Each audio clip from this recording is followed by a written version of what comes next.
میں سادات کرام دا دامن تھام کے قبلہ شاہ صاحب اور دی موجودگی دے وچ علامہ صاحب تشریف فرمانے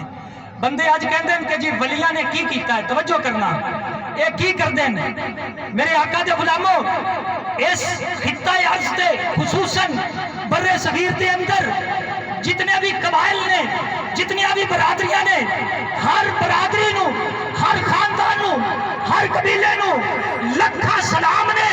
لیکن بر صغیر دے اندر میرے آقا دے غلاموں دو قبیلے، دو خاندان جہے شروع تو مسلمان نے، ایک صدیقی خاندان حضرت ابو بکر صدیق دا خاندان اور دوسرا سید خاندان میرے آقا دا خاندان، اے سارے شروع تو مسلمان نے اور بر صغیر دے وچ انہاں تو علاوہ جتنے بھی قبائل نے، جتنی برادریاں نے، اے سارے دے سارے